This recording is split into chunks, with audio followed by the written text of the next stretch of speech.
Bild ohne meine Gesicht. Ja. Aber was es ist, sage nicht in nie. Wunderschönen guten Tag, alles klar? Saluti miteinander. Ja, danke, ja. Alles wunderbar. Jetzt ist gerade so ein Scheiß. Floig. Attacke der Hey, wirklich, Fliege. gerade in dem Moment ist die da ins Zimmer reingekommen. Unglaublich. Ja, die will uns stören, Ja. die will zuhören. Das ist der neue Zuhörer. Ja. Alles klar, wie geht's? Hey, Du ja. strahlst. Ja, ich habe nachher noch etwas Kleines. Also, ich habe noch eine lustige Idee gehabt. Finde ich geil, Aber sehr cool. nachher, oder jetzt einfach mal allgemein, ja, alles bestens. Aber der Prüfungsstress, der Prüfungsdruck kommt so langsam. Langsam, aber sicher. Ja, so langsam müsste ich anfangen, aber, Langsam ist die anfangen. aber irgendwie ist die Motivation einfach noch nicht so ganz rum. Ja, Die halten Verständlich. sich im Moment noch versteckt. bis aber der Moment, wo du merkst, Scheiße, jetzt muss Scheisse, ich. jetzt. Und dann läuft's. Ja, dann ja. läuft's brutal gut. das Blöde, ist einfach, ich habe gestern am Abend, irgendwie um 11:30, habe ich so ein schlechtes Gewissen bekommen. So, fuck, jetzt müsste ich wirklich langsam und so. Oh, das kenne ich zu gut. Und dann, habe ich mal das Excel aufgemacht und dann Um einfach- 11:30. um 11:30 und dann habe ich schnell so also innerhalb von einem Modul gibt es mehrere Fächer und jedes Fach wird ein bisschen anders gewichtet. Also im einen Modul zählt jetzt Verhaltensökonomik, irgendwie 4/8 und dann ein anderes Fach 1/4 und das andere 3/4, irgendwie so. Okay. Und danach gestern eben, habe ich mal die Bewertungen so mal eingegeben, die Noten, die ich schon habe, eingegeben, plus was muss ich jetzt bei diesen Prüfungen noch erzielen, damit ich halt gerade so auf den Vierer Dass du komme, durchkommst. dass ich Ja, einfach ja, durch voll. mag. Und das ist jetzt halt ein bisschen blöd, Oh nein, jetzt weisst weil in allen Prüfungen, die ich jetzt schreiben muss, kann ich eigentlich einen 3er schreiben. Und wenn Das ich ist ja unter einem perfekt. 3er hätte, dann muss ich sowieso das Fach wiederholen. Ah, okay, also von dem her eigentlich super Also, ja, Voraussetzungen. aber ich meine jetzt für die das ist ja Motivation perfekt. ist Ja, scheisse, deine scheiße. Motivation. Hauptsache- Nein, natürlich, klar, aber eine gute Ausgangslage. Ja, es ist eine hure gute Ausgangslage, aber fürs Lernen nicht unbedingt förderlich. Das ist natürlich so. Ja, aber gestern am Abend konnte ich gut schlafen. Ja, das Einfach glaube ich. so Ja, mit super. mit dem Wissen, mit einem 3er komme ich durch. Ja. Aber Das ich kenne richtig die Momente, so, wenn du so im Bett liegst und dann denkst, fuck, jetzt muss ich... Irgendwie hast du das Gefühl, du musst jetzt etwas an dem ändern. Und dann stehst du auf und machst irgend so etwas wie so eine Excel-Liste und dann merkst fuck, okay, krass. Ja, stimmt, okay, gut, ich kann schlafen. Das ist eigentlich gar nicht so wild. Nein, voll. Ja. Aber in dem Moment, wenn man eben so im Bett liegt, haben wir das Gefühl, Scheiße, das kann so jetzt nicht sein. Ich bin irgendwie gerade im Gedanken in einer Sackgasse gefangen. Und dann muss man das lösen irgendwie. Und Krass. das ist bei mir in der Familie, keine Ahnung, ob genetisch oder so, aber das ist bei Kümins ein bisschen ein Problem. Also beim Einschlafen, dass wenn man ins Nest hineinliegt, dass dann der Kopf anfängt zu rattern. Und dann überdenkt man seine Geburt und nachher, wie man in Kinski gelaufen ist und dann ist das passiert und man findet nicht so die innerliche Ruhe, oder? Ja gut, ich glaube, das könnte ich jetzt von meiner Familie genauso erzählen. Ich glaube, das ist etwas, was vielen so geht. So, ich glaube ja auch, wenn sollst du dann studieren über das Zeug, wenn nicht dann.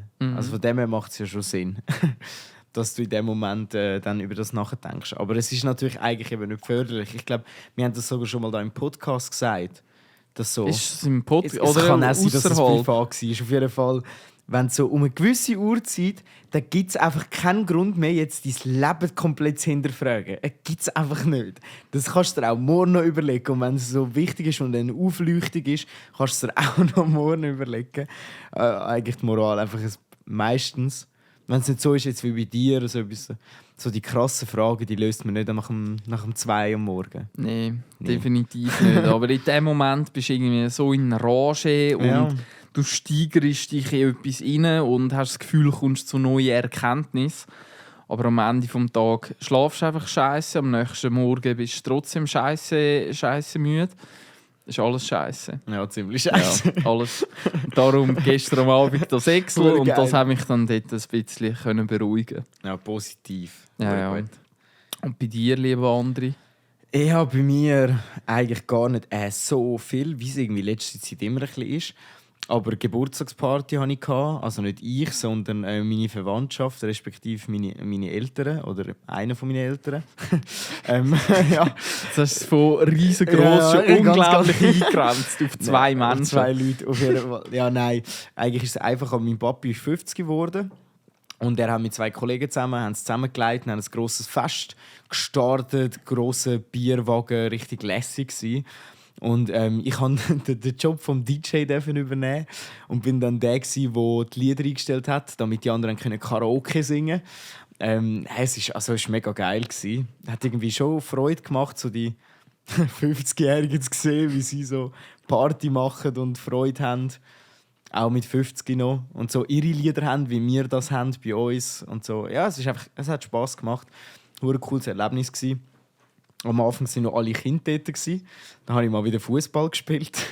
Das war ganz übel, weil da so ein 12- oder 13-jähriges Mädchen hatte. Und die war verdammt gut. Die haben mich voll auseinandergenommen. Also jetzt, es klingt blöd, ich habe 10 Jahre Fußball gespielt und ich bin nicht, klar, ich bin körperlich nie überlegen gewesen, aber dieser 12-Jährigen bin ich körperlich überlegen.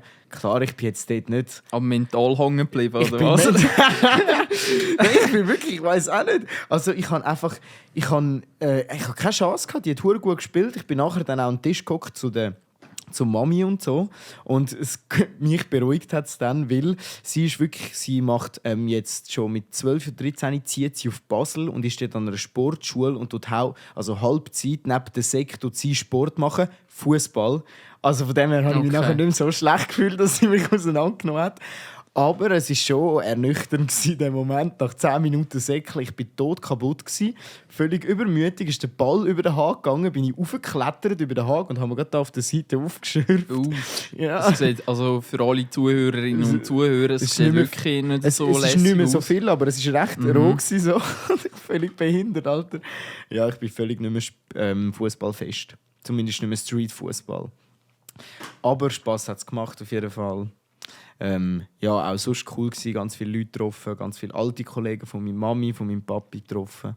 Wirklich ein gutes Fest gewesen. Es ist nichts passiert, es ist nichts aus dem Ruder gelaufen oder irgendetwas. Es war wirklich ein ruhiges, erfolgreiches Fest gewesen. Feines Fleisch hat es gegeben, alles tipptopp. Also kann man wirklich nicht klagen. Ja. Ich hatte mal den Auftrag für einen Kollegen, an dem sein Papa ist auch 50 geworden. Und das war auch in der Berufsschule zur Lehrzeit. Und der hat an seinem Papi, also zusammen mit seiner Schwester, haben sie dem Papi so ein Grußbotschaftsvideo ihnen geschenkt. Und sie haben dann von der ganzen Servilo-Prominenz so Videos angefordert und einfach von Bekannten und sonst Leuten, die jetzt nicht kommen können. Und die Videos hat man dann so zusammengeschnitten.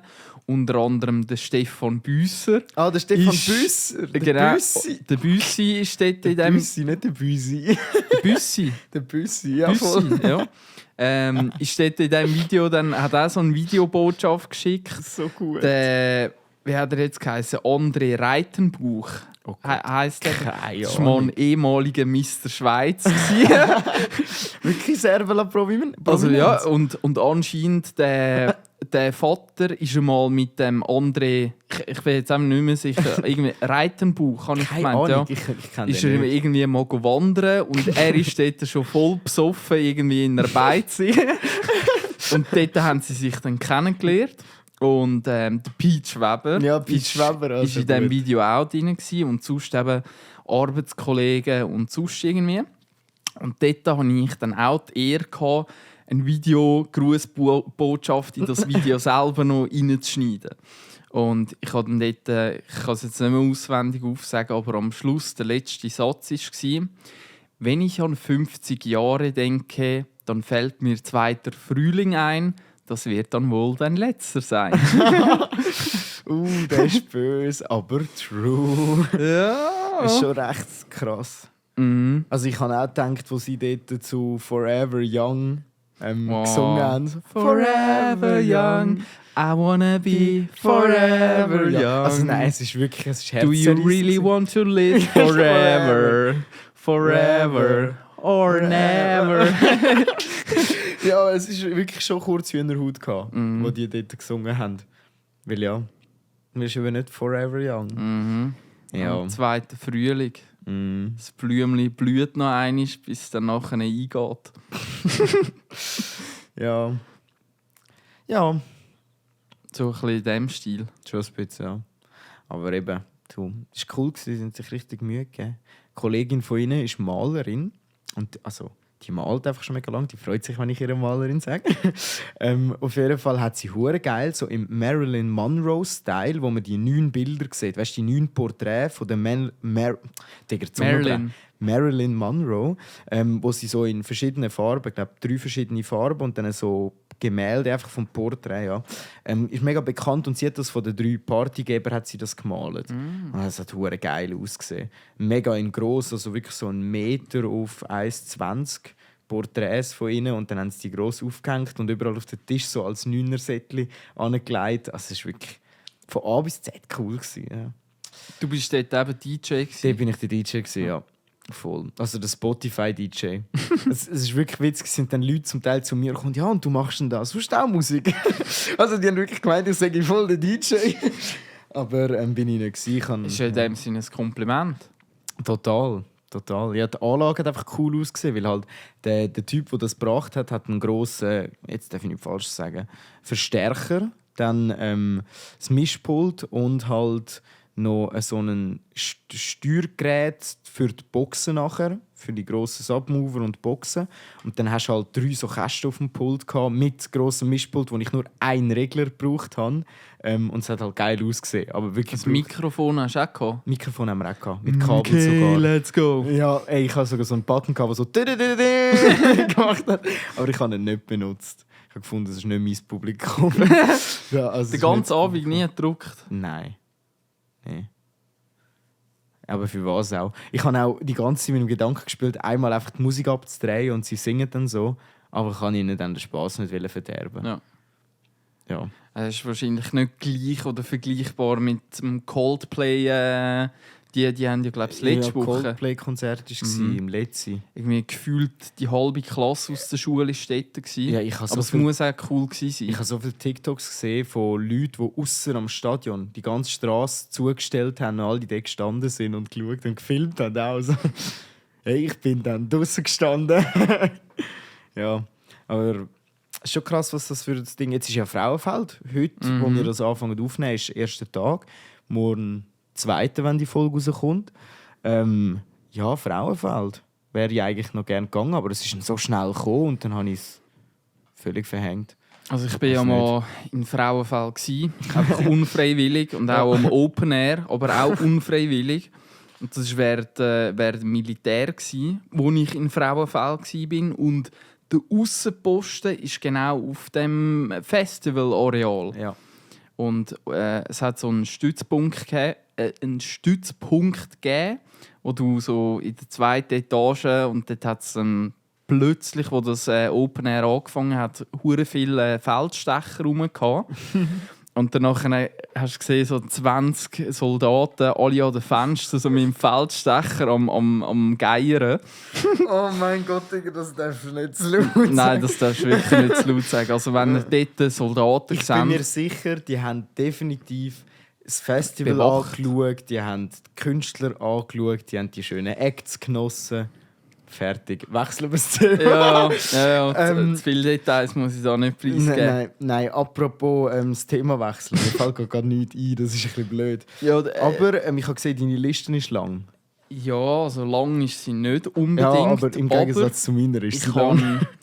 Mir ist letzte Woche noch eine blöde Idee gekommen.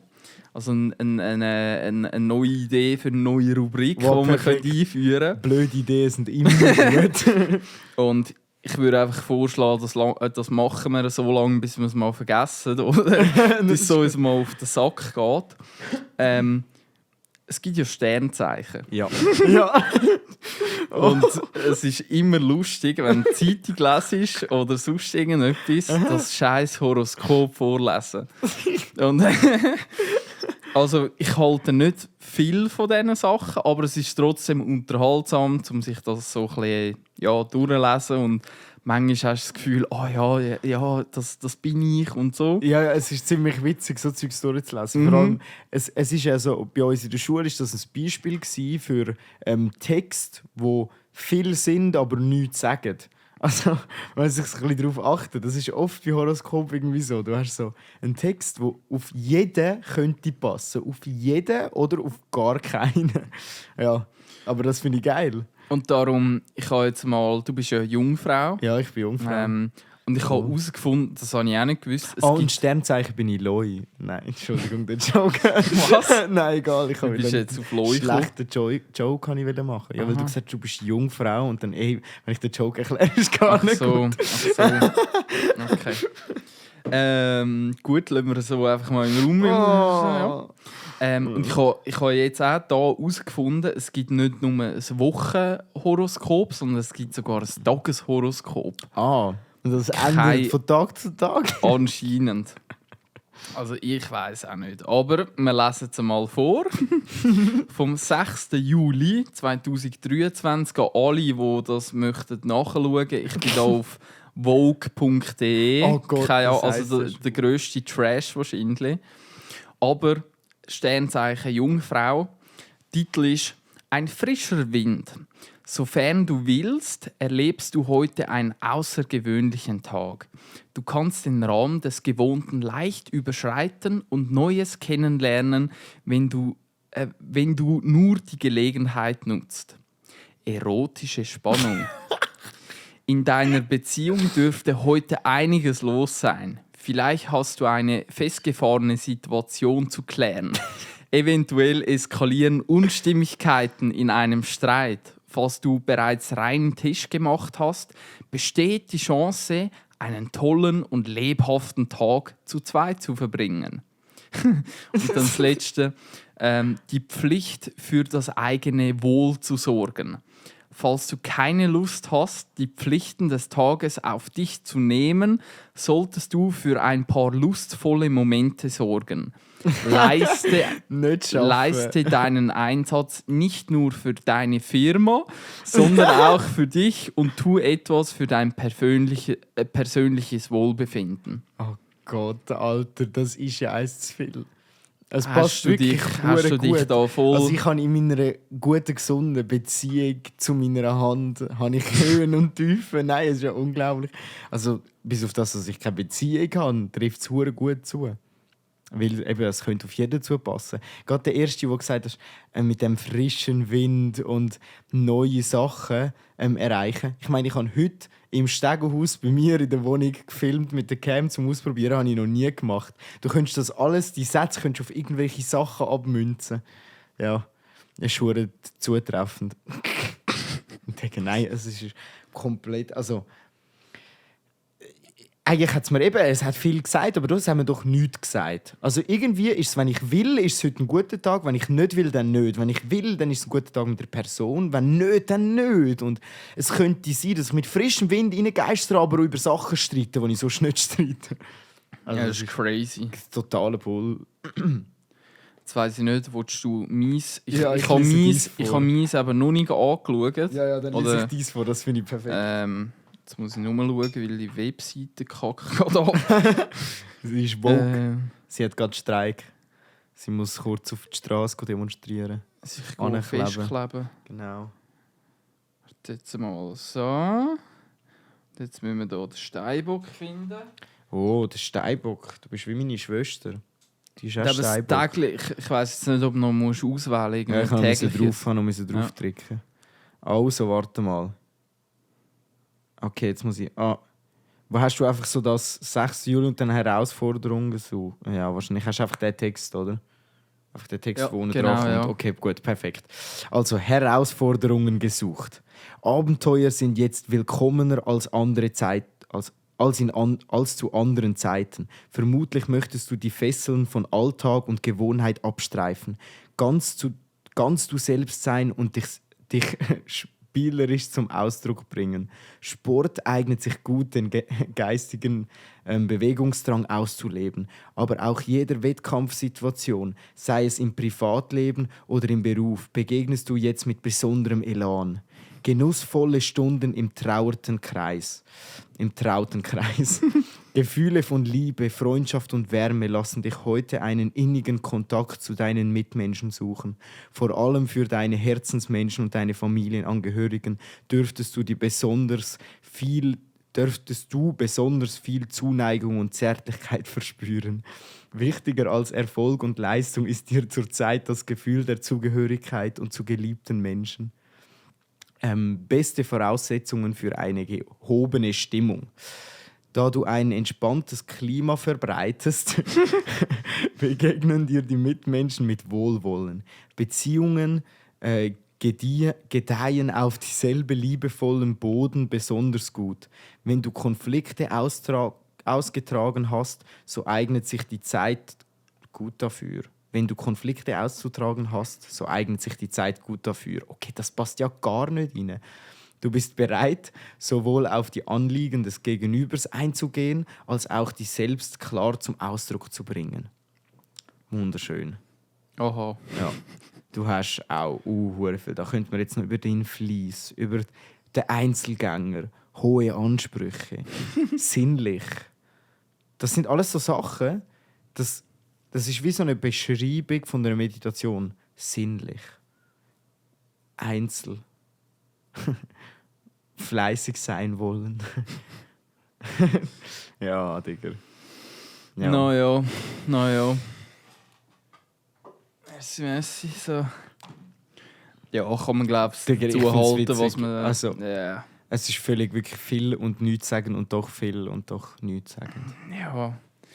Ich bin jetzt selber nicht mehr so Nein, also überzeugt von dieser Idee, dass man da das Tageshoroskop an mich vorlesen. Ich glaube aber, die Idee rein sonst ist gut. Es gibt viele so Zeug wie Tageshoroskop oder auch sonst Sachen. Man kann immer etwas vorlesen. Ich finde so eine neue Rubrik, etwas zum Vorlesen, gar nicht schlecht. Weil eigentlich sind so Themen und so sind immer witzig. Es gibt so viele spannende und lustige Sachen. Also, wir könnten es ja, das ist unsere... Trash-Rubrik. Ja, irgendwie Trash-Rubrik oder irgendwie so Hokuspokus Videos oder so. Oh. Und dann in dieser Rubrik gehen wir auf so Sachen ein. Unsere So flache Erde, auf alles so Zeug oder Horoskop oder so. Unsere Voodoo-Rubrik. Ja, genau. Voodoo. Voodoo Kadabra. Nein, warte. Voodoo Babim Bam. Nein. Voodoo Ja, wir tun uns Simsalabim. irgendetwas Gescheites überlegen. Voodoo Bimba. Okay, jetzt ist ganz vorbei. Nein, keine Ahnung. Jetzt ist schlimm, Jetzt ist jetzt sind wir ganz, am ganz Tiefpunkt angekommen. Ja. Ich habe mir noch aufgeschrieben, Gurkendiät. Was? Ja, weil wir heute über das geredet haben. Über Gurkendiät. Ist mir irgendwie in den Sinn gekommen, so Essiggurken. Und dann, so, wenn man nichts zum Essen hat, dann hat es immer noch Essiggurken. Und das heisst, es gibt eine Essiggurkendiät. Das ist mir irgendwie heute in den Sinn gekommen, dass man das so könnte nennen. Ja. So, ich habe heute eine Essiggurkendiät gehabt. Ja, Das heisst einfach... Aber ich habe seit ein paar Tagen habe ich bei mir die Situation, dass der Kühlschrank ein bisschen scheiter reinschaut. Und es wäre ja nicht weit zum Posten, überhaupt nicht. Musst du nachher auch noch posten? Ich muss nachher, Ich musst muss du auch nachher noch auch noch ja, posten, gehen wir ja, zusammen gehen wir Also nach dem Podcast Gehen wir gehen wir posten. posten. Aber nein, wirklich, also es war so weit gewesen, dass ich Dienstag am Abend hatte ich noch Besuch hatte und dann eigentlich, wenn du Besuch bekommst, solltest du ja irgendwie ein bisschen schauen, dass der Kühlschrank einigermaßen ein bisschen anständig aussieht und der hat einfach, also ich habe mich nicht mal getraut zum Aufmachen und darum habe ich dann das gekonnt überspielt und ja, wir bestellen einfach und gemütlich Perle. und Ja, viel es besser. ist viel, also wirklich Immer, wenn gekonnt. jemand zu dir reinkommt, dann kannst du erstens ausreden, dass du bestellen kannst und zweitens musst du dich nicht mit Kochen oder irgendetwas auseinandersetzen. Also wirklich am Problem gekonnt vorbeigeschifft irgendwie. Und es war einfach so wie jetzt heute am Mittag, dass ich die Sachen, die es einfach noch hatte, das sind 2 Wienerli gsi, 7 Kroketten aus der Tiefgefriere und Essiggurken. Ja, Essiggurken-Diät. Und also es gibt's noch ab und zu, weil ich einfach, das ist auch noch so ein Fakt über mich, ich gehe nicht gerne posten. Egal was, ich gehe nicht gerne posten. Vor allem Kleider und so bin ich ganz schlimm. Also ich muss sagen, bei Kleidern bin ich voll dabei. Ausser in den Ferien.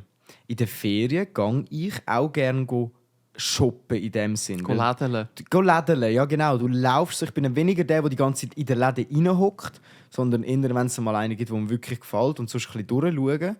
Aber sonst stimme ich dir voll zu. Go posten ist meistens immer nur Pain in the ass, weil du willst irgendetwas haben und findest 100 andere Sachen, aber nicht das, was du willst. Und bist am Suchen. Dafür muss ich sagen, seit ich meinen Haushaltstag habe, wenn ich so für die Heimgang posten und nicht wie jetzt heute, einfach das muss zwischendrin machen, dann nehme ich mir eigentlich easy Zeit zum Posten. Und es voll chillig nehmen und dann einfach mit dem Einkaufswagen ganz gemütlich durch den Laden laufen, Podcast hören und laufe 5-mal den gleichen Weg hin und her, weil ich einfach verhängt habe, dass ich noch etwas brauche, aber scheißegal. Weil das ist effektiv ein riesen Problem bei mir, dass wenn ich gezielt also so eine Aufgabe bekomme, Beispiel, ich habe mal für einen Geburtstag etwas posten und dann halt ganz klar so Minimum 50 Servietten, Plastikbecherchen, Plastikbesteck, Ballon und so. Ich bin auch voll. Also es gibt ja im Migros oder im Coop gibt's ein Regal, wo eigentlich alles irgendwie so an einem Ort für so Partybedarf. Und ich bin trotzdem 5-mal durch den ganzen scheiß Laden durchgelaufen, weil ich den Scheiß einfach nicht gefunden habe. Ja, aber das habe ich im Fall auch schon gehabt. Es gibt auch Sachen, jetzt das natürlich nicht, du hast gewusst, das gibt es, aber es gibt auch Sachen, die es einfach nicht hat in diesen Migros. Das habe ich auch schon erlebt, dass ich gesucht habe. Denke ich bin blöd, habe ich gefragt, hat sie gesagt, das haben wir nicht.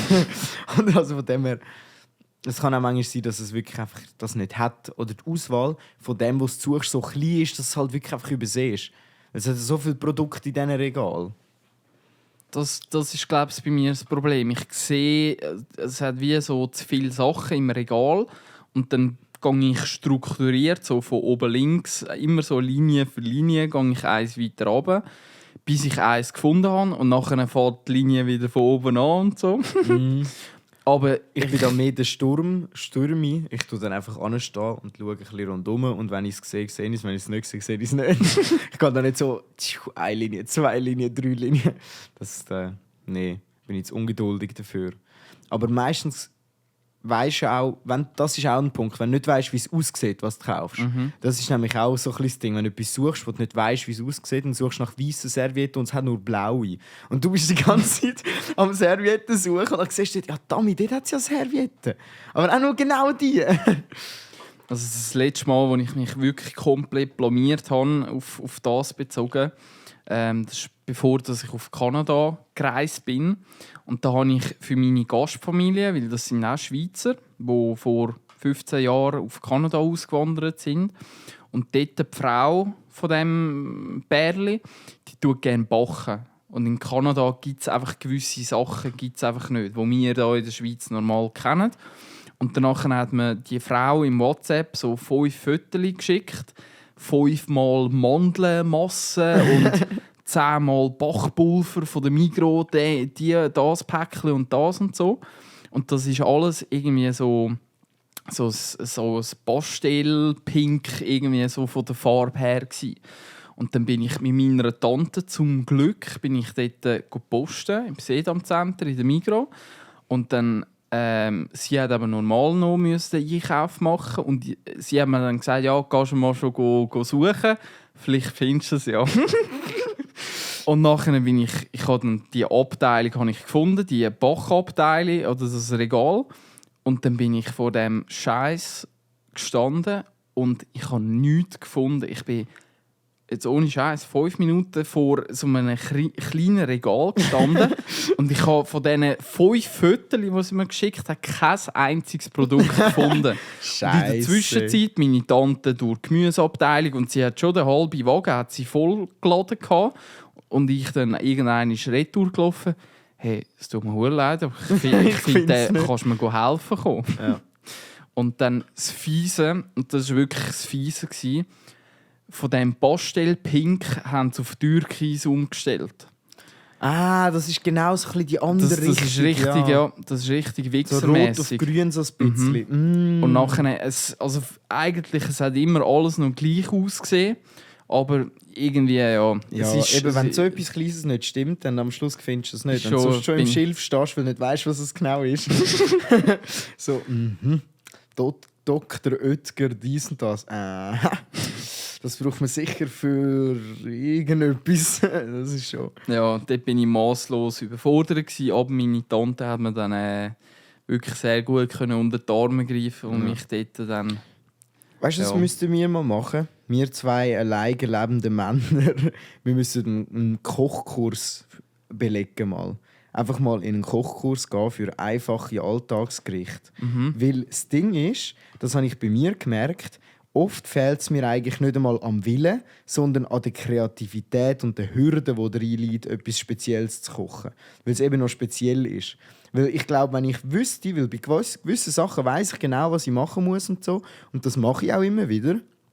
Aber so eigentlich ganz einfaches Zeug, wo du nur Wasser, Mehl, ein bisschen Salz brauchst und du hast schon wieder irgendwie eine Omelette gemacht oder hast das gemacht oder das. So, ich glaube, das Grundwissen, das fehlt mir so. Und dann würde ich viel gesünder auch schon leben und essen, ohne dass ich, blöd gesagt, muss krass darauf schauen, sondern einfach, weil ich mehr Wissen habe über das. Weil wenn ich so nach dem Arbeitstag heimkomme, oder genau, wenn ich im Laden stehe, dann schießt es mich an, zu überlegen, was könnte ich jetzt neu Kreatives machen. Also nur schon so einen geilen Klebi-Reis zu machen, war für mich ein Hindernis gewesen, weil ich dachte, Klebi-Reis? ja, weißt du, der Sushi asiatische, machen? der so klebt. Aha. Nein, ich habe das einfach gerne zum Curry. Und meine Mama hat mir Curry mitgegeben und ich so gewusst, jetzt muss ich den Reis machen. Und ich habe es eben schon zweimal probiert und habe es nicht angebracht. Und ich habe es jetzt das dritte Mal gemacht und es war immer noch nicht so geil gewesen. Und es ist halt einfach... Vielleicht einfach auch, weil du keine Mami bist. Ja, das ist natürlich auch, aber muss ich jetzt 20 Jahre kochen, bis ich das anbringe, Mann? Ein Reis, der geil ist. Weißt du, Teigwaren habe ich mittlerweile gemastert. Aber... Oder Rührei oder so. Level 99. Oder Hamburger. Ja. Aber so... Das klingt jetzt alles voll scheiße. Nein, alle eher so... Auch so anderes Zeug. Ja, ich weiss gar nicht was. Ja, musst schon noch ein paar andere Sachen aufzählen, damit deine Glaubwürdigkeit nicht verlierst. Ja, meine Glaubwürdigkeit ist, glaube ich, gesunken. Nein, also... Es ist schon noch anderes Zeug. Ich habe alles, was ich will aufzählen, ist auch so einfach. Eben, ich muss einen Kochkurs belegen. Ja. Ganz einfach. Ich sage ja nicht, ich bin der King und kann es, sondern ich kann es eben nicht. Also eben, bei mir der Punkt, ich sehe einfach im Moment zumindest, wenn ich keinen Besuch habe oder sonst irgendetwas, ist mein Verständnis von Essen einfach Energieaufnahme. Und weniger, ich tue jetzt da noch ein feines Söseli dazu machen. Es geht nicht ums Fein. Ja, es geht aber auch ums Aufwendige. Ja, eben, wenn es kannst, dann ist es ja nicht aufwendig. Es ist eben wirklich nicht aufwendig. Aber wir tun, weil das Fertigessen braucht genauso lang. Das musst du auch aus dem Gefrierer nehmen und aufwärmen. Auf das, was ich jetzt raus will, bei mir sehen meine Gerichte, wenn ich alleine essen darf, sehen die eigentlich meistens so aus, ich habe irgendwie ein Stück Fleisch, irgendwie ein paniertes Schnitzel oder ein Servilo oder einfach so, das ist quasi der Hauptbestandteil vom Gericht. Eben, fang Und danach überlege ich mir, will ich das Schnitzel mit einem Äpfel essen oder tue ich mir einen Birnen aufschneiden oder tue ich eine Banane oder also so das Fleisch ist Haupt und dann gibt's Brot meistens irgendwie noch dazu und dann tue ich wie so Beilage dann Freestyle das Äpfel aufschneiden, aber das ist halt wirklich Beginner. Kochkurs. Ja. Merken wir selber. Ja. Tönt nicht mehr so geil, wie das vielleicht es ist, tönt- wenn man das so für sich macht, weil ich fühle das ja auch eben. Und weißt du, nur schon das, auch ohne Fleisch gut kochen. Das ist auch so ein Kann man Punkt. das? Ja, sicher, und zwar sehr geil. Ich habe ja in der Zeit, als ich bei meinem Papi und bei der Simona gewohnt habe, sie essen sehr ausgewählt Fleisch und das geht super gut. Geht tipptopp. Man muss nur wissen, wie. Ja, Und es ist gar nicht so viel Aufwand. Ich habe ja ziemlich gesehen. Klar, du musst die 10 Minuten, die es sonst dein Schnitzel in der Pfanne bratest, musst du nebendran noch ein paar noch Gemüse schneiden und dann in eine Pfanne tun. Aber es ist wirklich rein, wenn du ein paar... Eben, ich bräuchte jetzt bis ein paar Menüs und so, wo ich weiss, die habe ich schon mal gemacht, die kann ich. Ja. Ich wüsste mir nicht, wie helfen ohne einen Kochkurs, weil ich mir selber mit Tutorials, der läuft einfach nicht. Wenn ich in einen Kochkurs gehe, gehe ich dort an und dann mache ich das, was dort ist. Weißt du, was ich meine? So. Dann gehe ich auch nochmal an oder nochmal, aber so dass die Heime konstant eine gute Küche aufbauen, ist schwierig. Jetzt ist mir gerade... Es gibt einen YouTube-Kanal, es ist ein englischer YouTube-Kanal und der ist irgendwann einmal, ich weiß nicht mehr von wo, aber der ist auch irgendwie in der Top 100 von den YouTube-Kanälen irgendwie. Und sein Kanal ist quasi, er ist dein Papi. Und der Papi, wenn du als Kind, als Jugendlicher, als junger Erwachsener irgendetwas probierst, rumklüttern, etwas an die Wand nageln, sonst irgendetwas, würde dir eigentlich ja dein Vater irgendwelche, wie sagt man diesen Tipps? So einfach Allgemeinwissen im Haushalt, handwerkliche Sachen. Und der hat genau mit dieser Problemstellung, dass heutige Väter halt auch irgendwie im Büro arbeiten und das ihren Söhnen nicht mehr mitgeben können, hat der einen YouTube-Kanal gemacht und der macht genau so Videos. Okay. Das ist noch interessant. Spannend. Ich weiss nicht, von was es von dem halt zuerst dazu pervers tönt. Und nachher habe ich gedacht, okay. Wieso pervers? Er macht Tutorials. Ja, oder macht er eins auf «Ich bin dein Papi». Und nein, du hast es vorher so weniger. formuliert, der macht so eins auf «Er ist der Papi». Ja, also in dem Sinn schon, dass er so ein... So die Rolle... Papi-Komplex-Leute abgreifen. So hat es dort. Ich weiss nicht, ob Papi-Komplex das richtige Wort ist, aber einfach, wenn du mit deinem Vater irgendwie früher in der Werkstatt etwas zusammen gebastelt hast und so, und dann lernst du ja ganz viele Sachen, Learning by Doing irgendwie. Dass wenn du irgendwie durch ein Holz eine Schraube durchlässt, dass du unten dran nochmal ein Hölzchen hin tun und sonst tut es auf der anderen Seite irgendwie so ausspreizen oder ausbrechen. Ja, wenn du zu lange Schrauben nicht tust. Irgendwie so. Und so Sachen tut er in YouTube-Videos machen. Ich kann mir immer noch nicht darunter vorstellen, ob jetzt das Tutorials sind oder ob der dich wie so einen Sohn an die Hand nimmt. Ganz komisch. Ja, mein Kopf macht komische Vorstellungen. How to Basic. How to Basic. Kennst du den YouTube-Kanal? Den kenne ich, das ist ein anderer YouTube. Aber der ist schon lange nicht mehr aktuell, oder? Ich habe mal gemeint, er hat wieder ein Zeitchen lang. Also, das ist doch der die grusigen Videos auch gemacht hat. Ja, How to be Basic oder so etwas. Ja, How to Basic. Der so 1000 Eier kaputt macht und anzündet. Der ist glaube ich wirklich schon lange nicht mehr aktiv. Ich habe eben letzte wieder gesehen, dass ein YouTuber im Stream hat über den geredet und hat dem seinen Kanal aufgemacht und hat schon lange nicht mehr so Videos gemacht. Aber der ist ja damals mit dem Scheissdreck gross geworden. Mhm. Irgendwie. Und man weiss ja bis heute nicht genau, wer hinter dem YouTube-Kanal steckt. How to Basic. Ah, krass. Und der hat auch auf den einen Videos, der hat ein paar Millionen oder 100 Millionen Aufrufe. Ja, Millionen, 100 Millionen nicht. Ich weiss noch, ich habe eben dann wieder angeschaut, und der hat schon Millionen Klicks, aber nicht so viel. Heute wäre er nicht mehr bekannt, mit dieser Anzahl an Klicks. Wäre nicht mehr bei den Grossen dabei. Aber damals, der hat halt im Jahr 2015 oder 2014 hat der 3 Millionen Klicks auf YouTube. Und dann war das schon brutal viel gewesen, oder? So. Aber mit eben was? Ja, es hat einmal die Vermutung gegeben, dass der Max Mofo, das ist ein anderer YouTuber, das ist ein Australier. Ja. Und der tut meistens so Pokémon-Karten aufmachen und dann vor der Kamera so immer abziehen. Ja. Und man hatte mal das Gefühl gehabt, dass das der war, aber man hat es nie offiziell. Okay. Ja.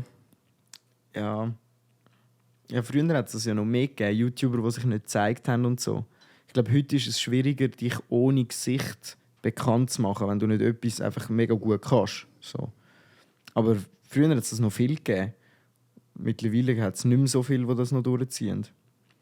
Es hat ja auch viele, die sich mittlerweile revealed haben, die sich gezeigt haben. ich früher Der auch nicht Crow gedacht zum Beispiel, der weiss man ja jetzt, wie der aussieht. Keine habe ich Ahnung, gemeint. habe ich nicht mitbekommen. Also beim Crow weiss man glaube aber schon lange, wie er aussieht, aber ich glaube, er hat sich immer noch nicht offiziell irgendwie revealed. Also hast du da etwas mitbekommen, oder? Ich habe mal Wie gemeint, kommst ich habe mal gemeint, aber das ist deutsche Klatschpresse am Boden unten. Irgendwie ein Stern oder Bild oder irgendetwas. Dass die so hinter der Bühne den Crow gefüttert haben und so. Ja, das kann schon sein. So etwas kann schon sein, aber eben, er hat sich nicht gezeigt. Ich meine jetzt wirklich die Leute, die sich gezeigt Offiziell, haben, offiziell, wo ja. sie gesagt haben, ich zeige mich jetzt. Hat es ja wirklich ein paar gegeben, wo ja, und auch so die, die es zurückgehalten haben bis jetzt. Aber ich finde es witzig. Der Hugo zum Beispiel war auch einer, der sich nicht gezeigt hat und hat sich gezeigt. schon? Ja, ja, und dann ist er nachher durch die Decke gegangen. Let's Hugo. Ja, Ja. Der hat sich zuerst nicht gezeigt. Dann hat Das er habe sich ich gar irgendwann nicht gewusst. gezeigt. Dann ist er eben durch die Decke gegangen, weil er überall dabei war. Voll. das war ein geiles Video. Er ist mit dem Dating. Mit Aha. dem Dating-Video. Ja, Wie und ist er das hat- gegangen? Ja, es gibt so ein neues Format, ein Österreicher Format, wo so eins auf Amerika macht, weil es gibt ein amerikanisches Format, wo so in einem weißen Raum, in einer weißen Halle, werden Leute blind dated oder so und so. Und da hat es eben einen österreichischen Ableger von dem gegeben, also nicht offiziell, sondern einfach den nachgemacht. Und bei diesem Format war der Hugo dabei und musste 15 Frauen daten. Aber es ist halt, das Format, es ist mega witzig gewesen, weil der Hugo einfach ein hure witziger Charakter ist. Aber sonst ist das Format halt nicht so spannend. Aber das war recht witzig gewesen, ja. Habe ich auch gefunden. Halt wirklich wegen seiner Person. Wirklich Weil wegen er ein seiner lustiger Person. Vogel ist. Ja, total. Manchmal ist er so schlagfertig und manchmal so dämlich. Also wie kannst du das? Das ist wirklich unglaublich. Spielst Minecraft. Ja, nein, unglaublich. Nachher so, wie alt bist du? Nachher irgendwie so 27, zu alt. Einfach so rausgeschwind, zack. Alter. Und weg. Ja, kannst du dir nicht vorstellen. Der Hugo. Der Hugo. Mm. Wenn wir schon beim Thema Dating-Show sind, kommen wir doch gerade zu unserer heiß beliebten Rubrik Swiss Date. Swiss Date. Wup, wup, wup. Wir haben noch etwas zum Nachtragen von letzter Woche, wenn du dich noch magst erinnern. Ja, also... Das hast du selber in den Raum ja, hineingeworfen. Negative. Genau, Ja, voll. genau. Willst du mich da vorführen, oder? Nein, aber hat gerade so ausgesehen, als ob du es nicht mehr weißt. Doch. Aber Doch. dann ist ja Herz allerliebst.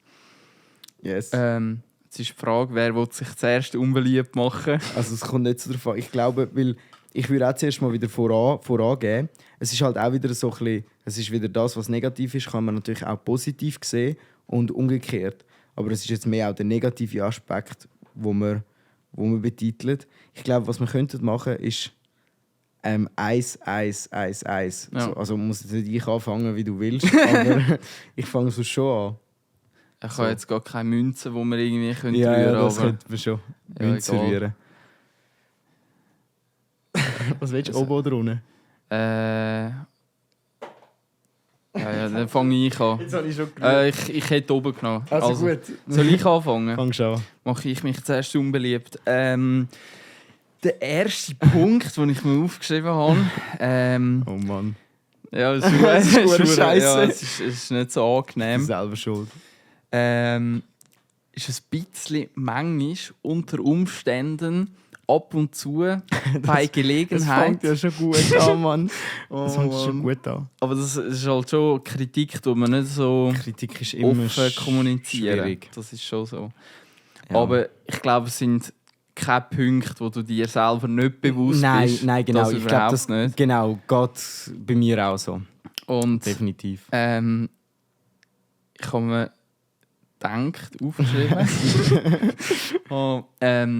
ab und zu die mangelnde Geduld. Also du bist nicht unbedingt ein Mensch, der so für 2 Stunden so ruhig, konzentriert am Computer kann anhocken und sich tief in etwas reindingseln und danach irgendwie so davon, ja, Geduld. Du bist nicht unbedingt der geduldigste Mensch auf dieser Nein. Welt. Ja, safe, definitiv nicht. Nein. Was ich aber gerade würde sagen, also mich stundenlang in den PC etwas reindingseln, das definitiv. Das kann ich definitiv. Das habe ich schon so viel in meinem Leben gemacht und auch schon so viel in diesem Raum neben dir. Aber wenn ich natürlich kein Projekt habe oder sehr wilde Projekte oder sonst etwas, ich bin nicht der ruhig hockt. Das ist aber vielleicht dann auch ein Schluss, wo vielleicht das bei dir bedeutet, wenn du nicht ruhig bist, dass du dann nicht im Ding drin bist. Wenn ich nicht ruhig bin, bedeutet das nicht, dass ich nicht voll fokussiert bin. Das ist, glaube ich, auch gerade das, was mir eben auch bewusst wurde, als ich meine Sachen mir überlegt habe, dass ich glaube, dass es vielleicht auch in der Wahrnehmung von mir liegt und vielleicht im Kern richtig ist. Ja, weißt du, wie ich meine? So, ja. du hast absolut recht, ich bin null der geduldige Mensch. So. Und trotzdem war es spannend, wie du das dir zusammengesetzt hast im Kopf. Aha. Ich finde es interessant. Also ja, true. Aber ja, absolut würde ich unterschreiben. Definitiv. Aber eben deine Arbeit da jetzt und auch sonst, du musst aktiv sein und du musst unterwegs sein, damit du coole Arbeiten kannst machen. Also, ja. Voll. Nein, finde ich spannender Punkt. Finde ich spannender Punkt. Das kann ich jetzt eigentlich auch gerade mit meinem Punkt anhängen, weil das könnte ja jetzt gerade spannend sein. Es sind ja dann genau wahrscheinlich die Sachen, wo jetzt wenn du diesen Punkt umkehrst, dann ist es genau mein Ding, so dass wie tue ich das gut sagen? Das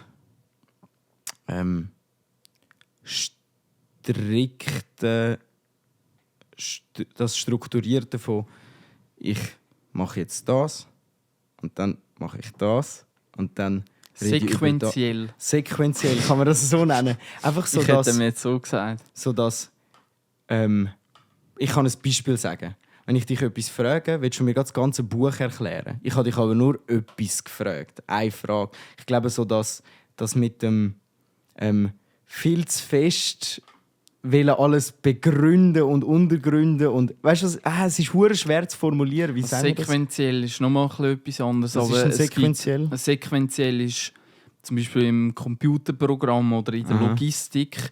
Du hast eine Aufgabe, die Aufgabe wird verarbeitet, ja, nachher ist die abgeschlossen. Dann Dann die nächste und immer eins. Voll. Und jetzt, aber das Zweite, was du eher angesprochen hast, das ist eher, es gibt, das ist jetzt mehr ein Management Ort, Bottom-up oder Top-down. Ja, aber ich meine es jetzt mehr menschlich. Ich meine es wirklich menschlich im Sinn von so klare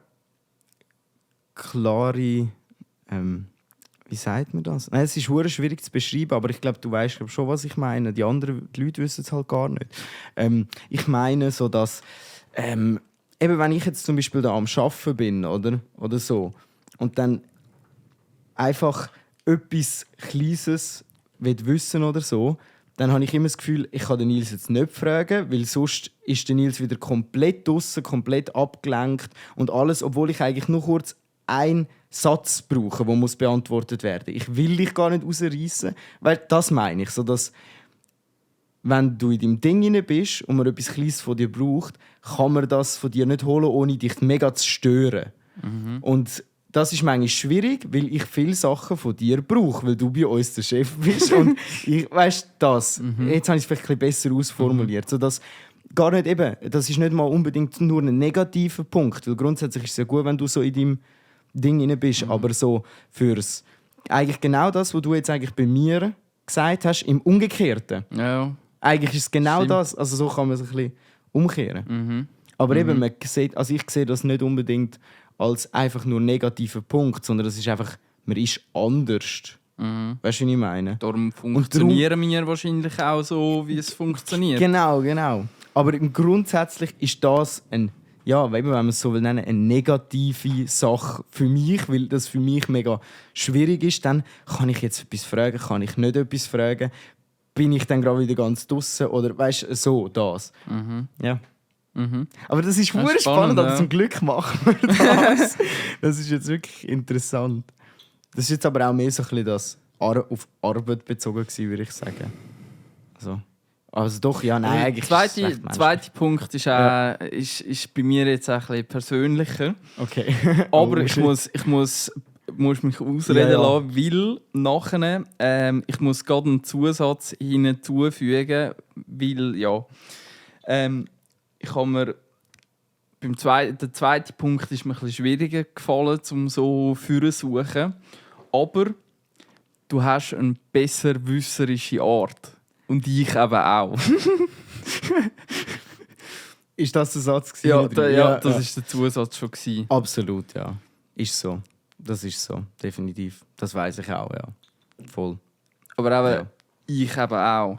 Ja, aber das Also ist wir gut haben es ja in dem ab Sinn. und zu, du weißt etwas besser Ja, ja, und dann voll. habe ich das Gefühl, nein, das kann irgendwie nicht sein. Ich glaube, das ist ja so und so. Und dann gehen wir irgendwie googlen oder sonst Voll, irgendwie und und dann, nachher sind wir beide falsch. Ja, okay, ja, genau. Voll. Ja, true. Ist so, absolut. Aber das Besserwisserische, das ist für mich auch nicht unbedingt immer etwas Negatives. Nein, es hat auch viel mit Selbstbewusstsein zu tun, weil eben ich bin früher oft, habe ich mich nicht getraut oder nicht gesagt, was ich, also das, eben, nein, das ist jetzt nicht meine Meinung oder ich glaube, das ist anders. Und dann habe ich mir das auf eine relativ brutale Art als Kind angeeignet und mache das halt auch mein Leben lang noch. Das hat auch etwas mit dieser Ehrlichkeit zu tun. Das ist auch in die Richtung dort. Und dann, ja, also würde ich auch direkt unterschreiben. Absolut. Voll. Bei mir kommt die besserwisserische Art wahrscheinlich eher von einem anderen Ort mehr, weil ich mir Haufen Informationen merke oder irgendwo im Kopf mal hängen bleiben. Und dann gibt es irgendwelche Brösmeli, die dann in dem Moment das Gefühl haben, nee, das habe ich mal anders aufgefasst gehört. Und die Brösmeli wollen in dem Moment platziert sein. Gut, das kann ich natürlich auch relaten. Das ist so der Classic-Ding. Eben, du hast es mal irgendwie gehört und bist dann selbstsicher, mal doch, das ist es so. Was ich einfach für mich im Privat, also gerade wenn es um persönliche Beziehungen oder sonst um Beziehung und all das geht, dann ist es oft wichtig, dass dann eben dass dann nicht besser weisst. Also das habe ich auch lernen müssen und ja, das würde ich behaupten, es ist jetzt auch schon viel, viel besser geworden. Also wenn es um wichtige Sachen geht. Ich sage jetzt, die meisten Sachen, die wir besser wissen oder so, das sind recht jetzt im Leben gesehen unwichtige Sachen. Es sind einfach gerade Themen, über die man irgendwie redet oder sonst etwas. Und wichtig ist einfach, dass man das unter Kontrolle hat, gerade eben, wenn es um Sachen geht, wo es nicht einfach eine Lösung gibt wie 1 und 0, sondern eben, wo es mehrere Lösungen gibt. Dann muss man unbedingt, ja, es heisst ja auch nicht nur, weil es besser ist, dass andere Meinung nicht zulässt. Weil es gibt dann doch auch einfach Situationen, und ich glaube, das hat genau auch etwas mit dem Besserwisser zu tun. Es gibt ja so Situationen, wo du dann eben genau das ja auf den Kopf zusagst, wo die andere Person nicht will wahrhaben oder nicht dingselt und wo dann ja auch das Besserwisserische ist, so in Situationen, wo es halt auch nicht schwarz und weiß gibt, aber du sagst das der Person ja dann auch, dann geht es um den Grund, wieso sagst du so etwas, wie und was, und oft ist es vielleicht auch ein sich bewusst zu einer Meinung bekennen, um auch allgemeines Gespräch überhaupt an einen Ort anzubringen. Weißt du, wie ich meine? So. Ja, und vielleicht auch, dass einige Leute zwischen einer Meinung und einem Fakt schwarz und weiß nicht so klar können unterscheiden können. Dass eine Meinung als Fakt aufgefasst wird. Und ich weiss nicht, wenn Galileo sagt, ja, das habe ich gestern am Abend irgendwie gehört, der grösste Pilz auf dieser Welt ist irgendwie 12'000 Fußballfelder gross oder so, also riesengroß. Ja, voll. Und das ist ein Fakt. Und da gibt es nichts daran zu diskutieren. Aber wenn man an einem Kollegen, an einer Kollegin in einer Beziehung irgendwie einen Ratschlag, eine Meinung, wie habe ich das damals erlebt und so möchte geben, dann ist das ja nicht unbedingt, du musst. Und so ist das ist der einzige richtige Weg. Ja. Sondern es ist deine Meinung. Voll. Ich glaube, es liegt natürlich, gerade wenn jetzt deine Meinung gefragt ist, dann liegt es natürlich auch im Ohr vom Zuhörer, deine Meinung nicht als Fakt anzunehmen. Weil das ist halt auch amigs das Ding, wenn du ja etwas, also gerade wenn es um so etwas Persönliches geht, dann redest, sagst deine Meinung und weil du ja von deiner Meinung überzeugt bist, stellst du die als Fakt dar. Also das passiert recht oft, das passiert aber allen Menschen. Und wenn dann das Gegenüber nicht kann einordnen kann, der meint das jetzt nicht als «Oh, er hat die allwissende Macht und weiß alles», sondern auch der hat nur eine Meinung, dann funktioniert das. Wenn der Gegenüber das Gefühl hat, «Oh, der andere hat das Gefühl, er sei Gott», dann funktioniert es nicht. Aber da musst du an den gesunden Menschenverstand der anderen auch ein bisschen appellieren. So. Ja. Voll. Voll? Ja, finde ich gut. Jetzt bin ich auf deinen zweiten Punkt noch gespannt. Ja, also, es geht in dem Sinn in eine andere Richtung. Ich weiß nicht. Es ist für mich ein bisschen schwer gewesen, weil es in dem Sinn nur meine Ausseneinschätzung ist. So. Aber es ist halt, es ist in dem Sinne auch nichts, was du zu mir machst, sondern ich einfach erlebe. Und wie formuliere ich das? Ja, es ist so ein bisschen, dass so ein bisschen Schaffen und all das ist nicht das Leben. Und ich habe das Gefühl, oder für mich, wenn es so wie wenn es einen Hauptfokus gibt, dann habe ich das Gefühl, wie dir ist wichtiger zu arbeiten, weder dass dein Leben Spass macht. Und das ist für mich zwar, das ist keine Eigenschaft, die ich merke oder sonst, aber ja doch, ich in dem Sinn auch, aber wenn ich merke das einfach gegenüber zu dir. Ich würde dir jetzt nicht sagen, hey, kommst heute Nachmittag einfach noch ein bisschen blöd gamen bei mir. Weil ich weiss, der Nils hat keine Lust auf das, der Nils will arbeiten. Und das ist in dem Sinn als Kollege und sonst, oder auch ein Grund, wieso wahrscheinlich dann einfach auch mit Kollegen schwierig ist oder so, was halt eine Eigenschaft ist, wo dir als Kollege auch das Gefühl gibt, dass du auch weniger wert bist wie das Arbeiten. Und ich kann mir vorstellen, das ist eine Eigenschaft von außen, die schwer ist. So, man kommt sich einfach dann weniger wichtig vor wie alles andere, wo deine Arbeit... Also kannst du ein bisschen dingseln. Es ist nicht Egoismus in dem Sinn. Weißt? Es ist nicht, du bist einfach nur auf dieses Zeug fokussiert, sondern eher so, dass es gibt einem das Gefühl, dass man nicht... Das ist schwierig. Das passende Adjektiv ist reserviert. Reserviert, wow, ein gutes Adjektiv, Alter, stabil. Reserviert, ja. Und ich kenne das ja bei mir selber auch und Leute an mir das Feedback gegeben haben. Und ich jetzt aber denke, bei dir ist das ja noch viel extremer. Also, halt, weil es schon immer auch so ein bisschen ähnlicher so war, aber jetzt, ja, das wollte ich irgendwie verpacken. Das ist jetzt nicht unbedingt etwas, was ich eben negativ merke, oder weißt du, wie ich meine, sondern eher so etwas, das auf lange Zeit für Freundschaften, auch für die eigene Freundschaft, einfach sonst schwierig ist. So. Ja, das ist schwierig. Das ist schwierig. Auch für dich nicht einfach also ich weiss nicht, wie es für dich ist. Ja, also Fakt, und das ist jetzt Fakt, nicht eine Meinung, aber Fakt ist, ich habe Freude am Arbeiten. Und das ist eben das Blöde an dieser ganzen Geschichte. So, dass ich mich, wenn ich weiss, hey, ich habe da etwas Cooles zu machen und ich habe Lust auf das, dass ich mich von etwas noch mehr begeistern kann. Oder eben Zeit mit einem Kollegen, einfach spontan Body oder sonst etwas.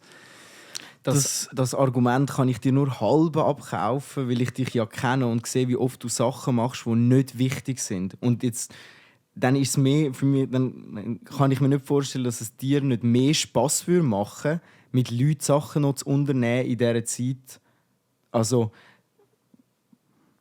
ich glaube, das ist genau eben der Punkt. Ist es wirklich so, dass dir das Arbeiten viel mehr Spass macht als alles andere? Oder ist es auch einfach deine Comfortzone? Comfortzone würde ich dem weniger sagen, aber jetzt die Sachen, die du gesagt hast, die weniger wichtigen Sachen, die dienen auch an einem übergeordneten Ziel. So.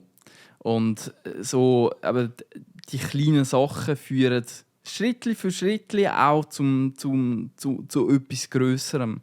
Und der Glaube, so, wo als positive Eigenschaft aufdingselt ist, der hat halt auch für so kleine Sachen bringt der Glaube so die nötige Motivation, um ein grosses Ziel irgendwie zu erreichen. Ja, aber wieso ist denn der Glaube nicht da, eine Freundschaft zu erreichen? Weil du schaffst an dem, aber nicht an den Freundschaften. Verstehst du, was ich meine? Ich frage mich, wieso liegt der Fokus dort hin? Und ist das einfach so, weil wir alle so weil du uns alle auf Deutsch gesagt nicht so spannend findest? Oder ob das, weil ich kann mir das wie nicht so vorstellen. Ich glaube, auch du würdest ein ausgewogenes Leben mit noch mehr so würde dir auch gut tun, glaube ich. Weiß ich nicht, fühlt sich so an, weißt du so. Ja. Keine Ahnung. Ist noch schwierig. Ist auch für mich schwierig zu sagen.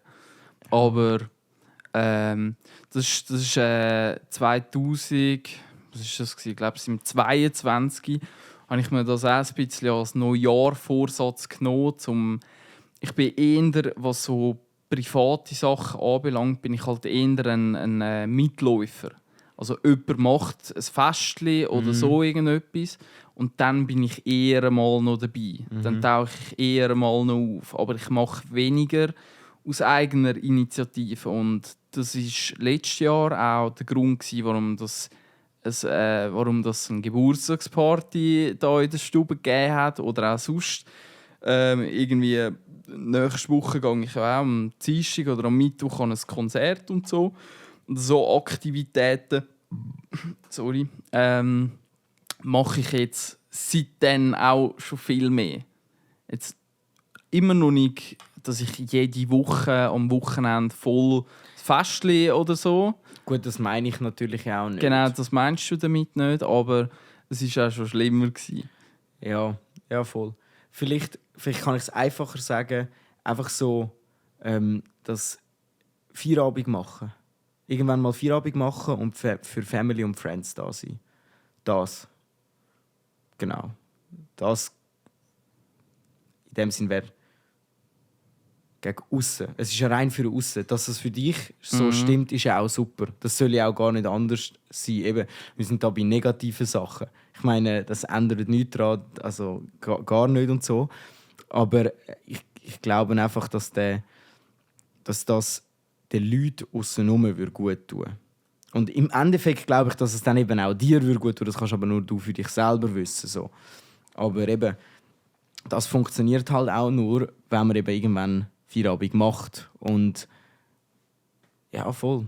Ich glaube, das ist es so ein bisschen. Weißt du, was ich meine? Ja, Feierabend machen, das fällt mir wirklich nicht leicht. Das ist schon so. Das ist ja in dem Sinne im Endeffekt der Punkt, auf den ich anspiele mit dem Ganzen. Das ist einfach das, was man im Aussenleben erlebt. So. Natürlich, ja. Aber dann eben am Morgen um 2 im Nest fährt der Kopf an drehen und so. Und da habe ich seit, weiss auch nicht, also das ist schon früher in der Primar- oder in der Oberstufe ist das Problem gewesen, dass am Abend der Kopf anfängt zu denken. Ja. So. Und darum Feierabend machen oder Pause machen oder abschalten, das ist seit jeher ein bisschen das Problem. Das ja, ist aber so. ich glaube, genau dann wäre es ja wichtig, am 6 Uhr am Abend ist der PC ausgeschaltet. Genau dann, wenn du ja das selber schon als Kind erkannt hast, wäre es ja genau wichtig, aus dem auszubrechen. Ich glaube, du wirst dich selber noch mal ganz anders kennenlernen.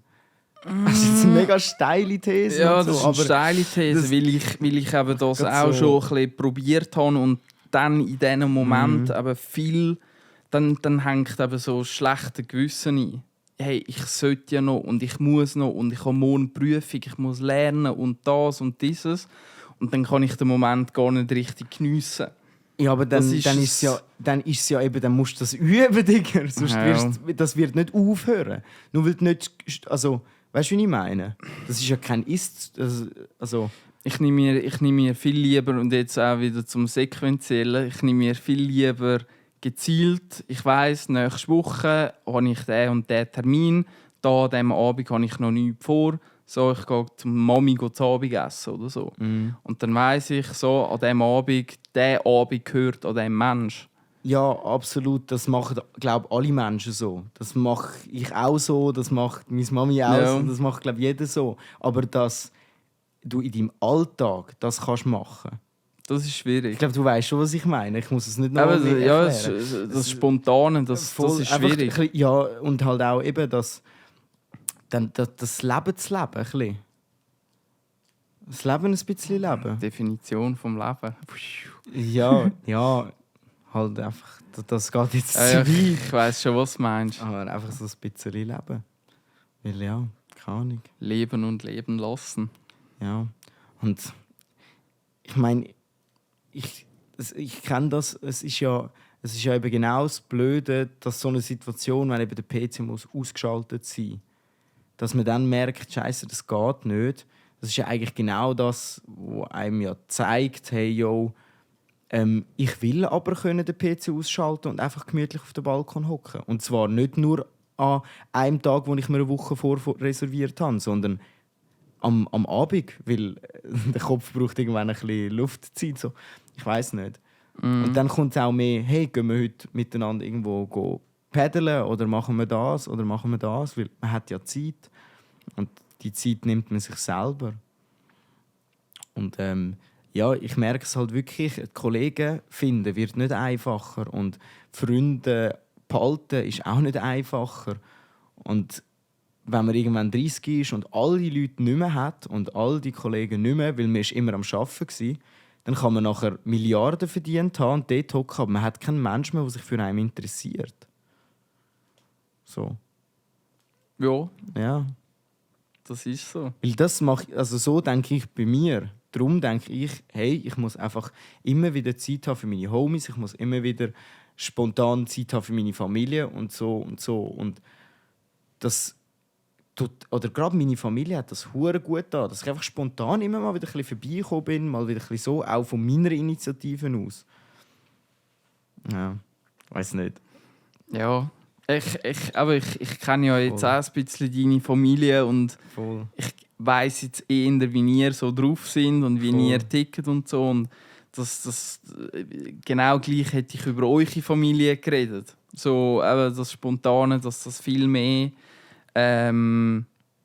auch wertgeschätzt wird, dass das die Leute gerne haben, wenn man so vorbeikommt. Da ist... Das haben eben allgemein eigentlich Leute gern. Ja, natürlich, ja. Ich könnte jetzt nachher zu meinem Kollegen heimfahren und dass ich das Gefühl habe, oh nein, ich darf dort nicht auftauchen, das ist eben genau das Falsche. Weil sicher, wenn du jetzt da ein Kollege stehen, wir würden schon sagen, ey, sorry, ist jetzt gerade unpassend, aber dann würden wir uns freuen. Ist jemand da, man redet mit dem. Und ich glaube, genau das, weißt du, so davon ausgehen, dass die anderen mich nicht sehen wollen und so. Das ist auch, also habe ich das Gefühl, geht auch um das, sich aus dem sozialen Leben ein bisschen zurückziehen, weißt du, rein. Weil am Ende ist es ja das, sich ein bisschen zurückziehen. Ja, zurückziehen. Aber es ist jetzt auch schwierig, um alles genau in passenden Wörtern greifbar zu machen. Aber zurückziehen würde ich dem nicht sagen. Aber es ist schwierig, weil es sind so viele Sachen, die jetzt auch da in das Ganze irgendwie reinfließen. Man will da allen immer alles recht machen, aber das geht sowieso nicht. Man hat auf die einen Seite trotzdem ein Studium an einer Hochschule, wo man einen Bachelor in sich 4 Jahre irgendwie erarbeitet, wo das Umfeld auch ein bisschen Rücksicht auf dich muss nehmen und das da kannst du jetzt von allen Ecken ein bisschen probieren argumentieren, aber klar, das ist jetzt auch ein bisschen Ausrede, die ich probiere zu dingseln. Ja, Ausrede in dem Sinne ja auch nicht. Das ist einfach so, wie es halt ist. Und das ist ja auch okay so. Es ist mehr auch einfach das Feedback von außen. Weil so wirst du keine Freundschaft aufbauen, keine gesunde Beziehung. Weil wenn du nicht bist, nie, wie? Dann, also genau, also es ist einfach so, wenn man will eine Beziehung aufbauen, wenn man Freundschaften will, dann muss man Zeit für das investieren. Und wenn man das nicht will, kann man das machen, bewusst. Aber eben bewusst im Sinn von, ich habe bewusst keine Leute da oder so. Also weißt du, so dass, keine Ahnung, eben, ich bin ein Extrembeispiel, aber in meiner ersten Wohnung sind wir immer, ich bin nie ein grosser alleine gewesen. Es sind immer Homies rum und Leute und am Anfang habe ich auch gedacht, das fuckt ab. Es fuckt nicht ab. Es ist ganz gemütlich, weil wir sind alle menschenfreundlich. Wir sind nicht, also auch Einzelgänger sind nicht immer gerne alleine und eigentlich so ein bisschen das einfach auch auf einer entspannten und freundschaftlichen Basis ein bisschen unnötiges Zeug machen, über Themen reden, die in der Welt passieren. Das tut, glaube ich, jedem gut. So. Und das kann man nur, wenn man ein bisschen Zeit aufwendet für das. Weißt du, wie ich meine? So. Ja, das sehe ich auch. Und ich wünsche mir das auch später wieder, wenn das Studium abgeschlossen ist, wenn Eigengrauen mal so läuft das und ist so eben weiter. genau das Problem. Wenn, ja nie. Nicht wenn, sondern jetzt. Du kannst, wenn du... Schau, also das ist ja... Du kannst hustlen und alles und trotzdem hast du genug Zeit. Der Tag ist genug lang. Und wenn man... Das ist ja nicht etwas, wo du jetzt einfach 10 Jahre liegen lässt und sagen, und dann fange ich dort an, wo ich vor 10 Jahren aufgehört habe. Sondern in 10 Jahren kannst du nicht einfach irgendwo studieren und hast Klassenkollegen, mit denen du dich verstehst, weil du das gleiche Ding hast. All das Zeugs, das ist auch das, also der Party, wo ich mit einem geredet habe, das sind alles Leute, die kennen sich seit 30 Jahren. Und wirklich entspannt festen oder irgendetwas und geniessen kannst du mit den Leuten, die du seit Jahren, Jahrzehnten immer wieder gesehen hast und kennst. Und ja, ich glaube, das ist ungeil, wenn das alles wegfällt und man irgendwann das Gefühl hat, man kann sich unter den Leuten nicht mehr blicken lassen, man hat sich 10 Jahre nicht gemeldet und jetzt fährt man einen Ferrari. Es nützt einem nichts. Es nützt einem gar nichts. Und darum, weil ich eben weiss, du willst das und du würdest... Das Materielle, das nicht der Ferrari, ich meine das Familiäre. Darum sage ich das ja. Weil nur das Wählen alleine bringt ja in dem Sinne noch nichts. Aber wenn ich jetzt auch denke, nur schon eine Freundin finden.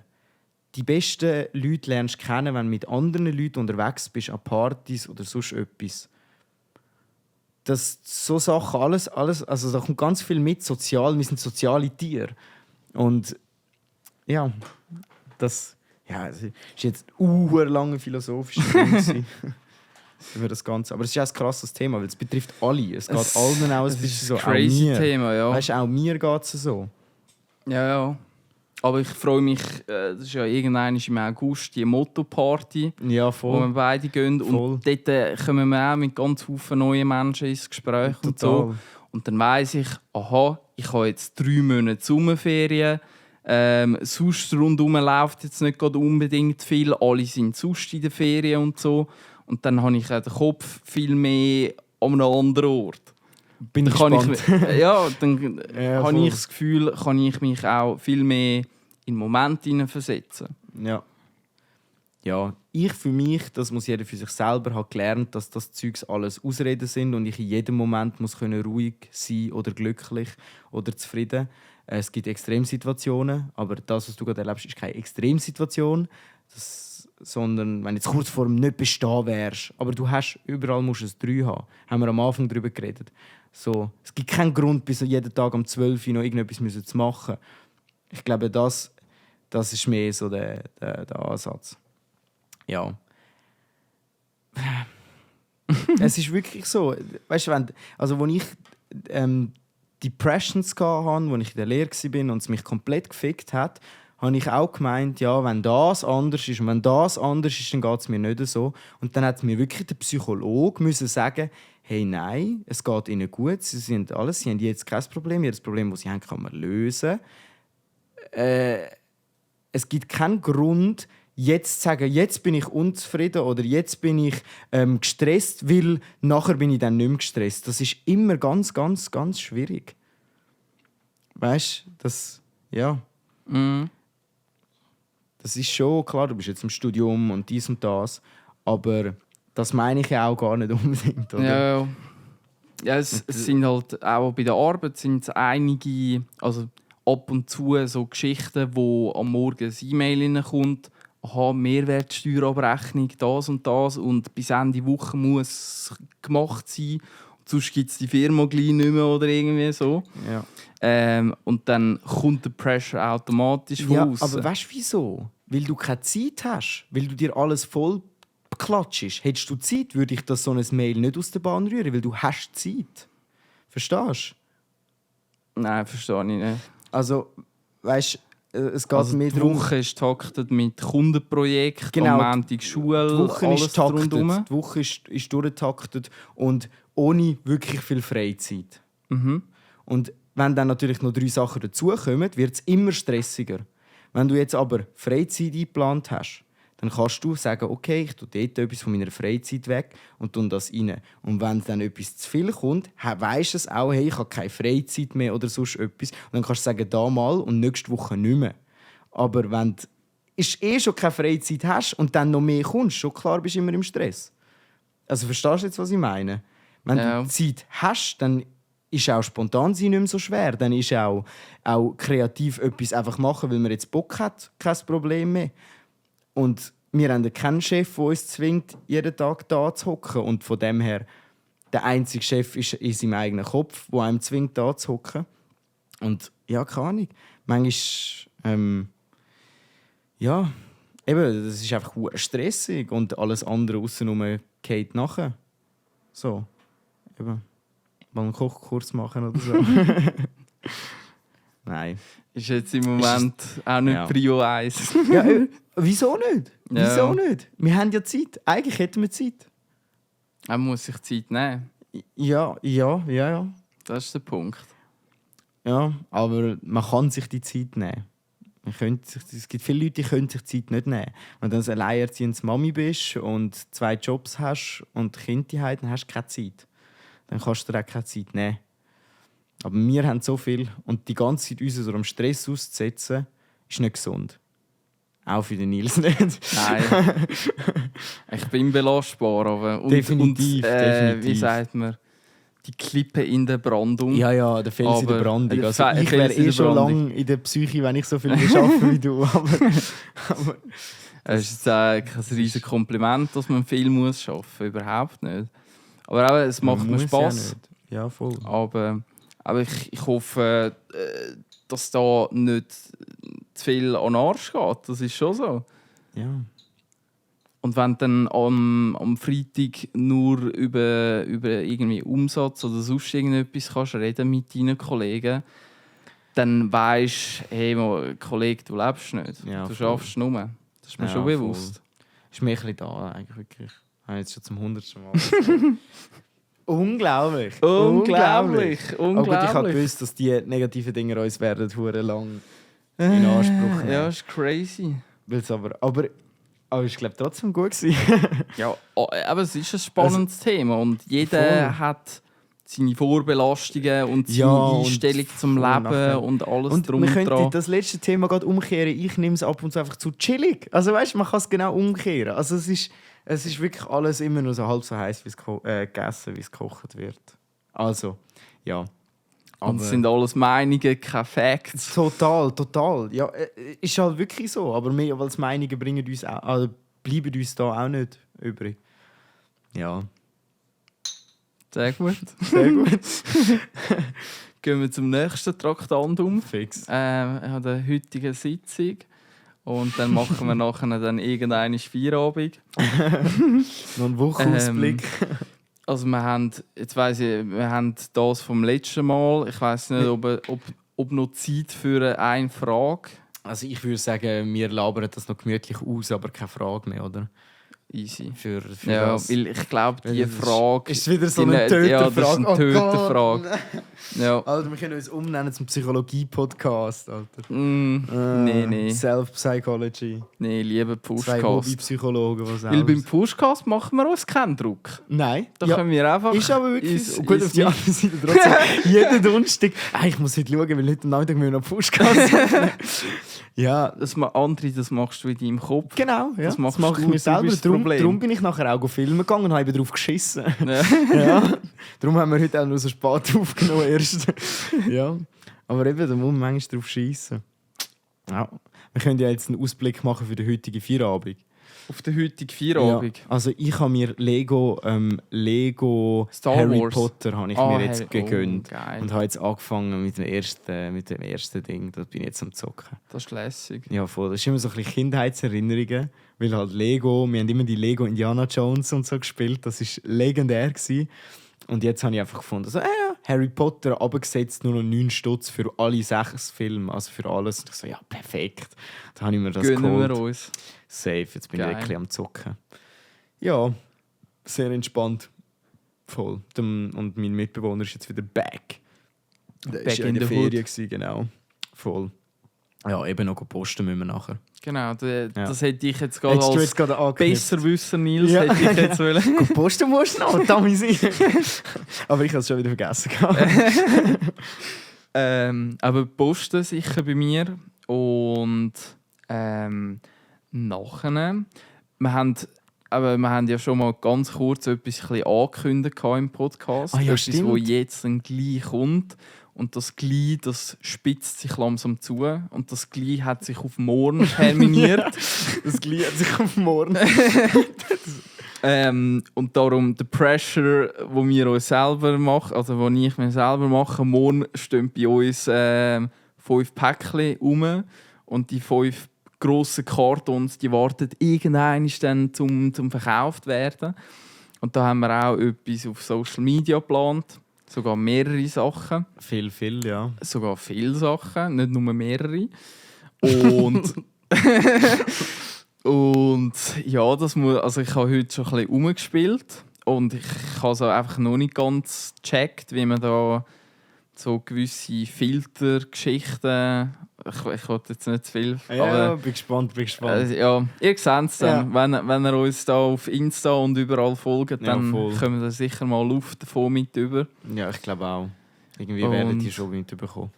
Genau, das hätte ich mir für heute Abend eigentlich noch vorgehabt. Ja. Um das Voll. fertigzustellen, damit, wenn es morgen kommt, wir die Päckchen entgegennehmen, wir dann das zusammen können besprechen und dann nachher das aufschalten, damit es dann im Shop verkäuflich ist. Und dann, also du siehst schon richtig sequenziell. Ja, aber du hast wieder das Praktische völlig vergessen. Wir Ja. brauchen noch Karton, wir Ja, müssen ja. wissen, wie wir es verschicken und so. Das wäre auch wichtig. Ja, das, Viel wichtiger wie das ja, andere. I know. Aber das finden wir schon noch raus. Nur weil sie da stehen, müssen sie nicht morgen rausgehauen werden.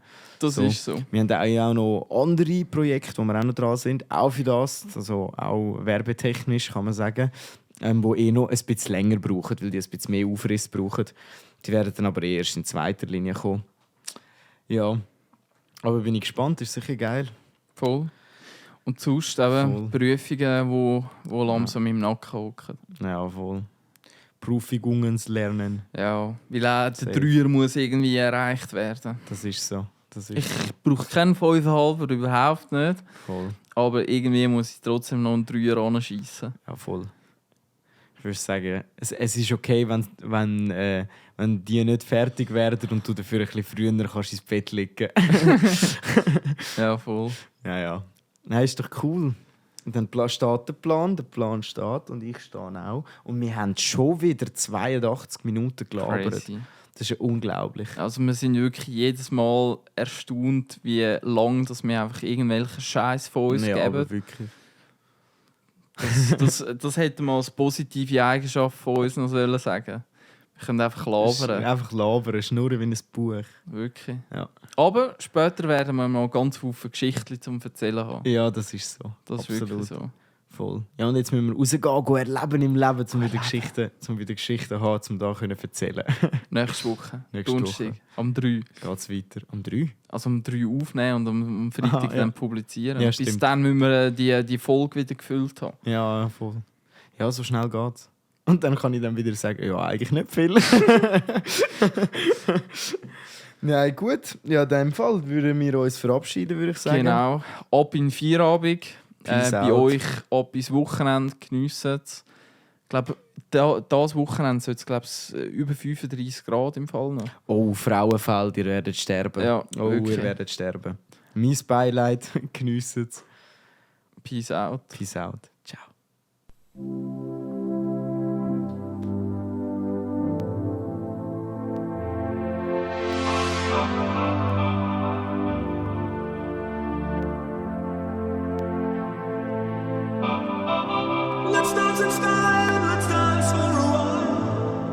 can wait, we're only watching the skies, hoping for the best but expecting the worst. Are you gonna drop the bomb or not? Let us die young or let us live forever. We don't have the power but we never say never. Sitting in a sad pit, life is a short trip. The music's for the sad man. Can you imagine when this race is won?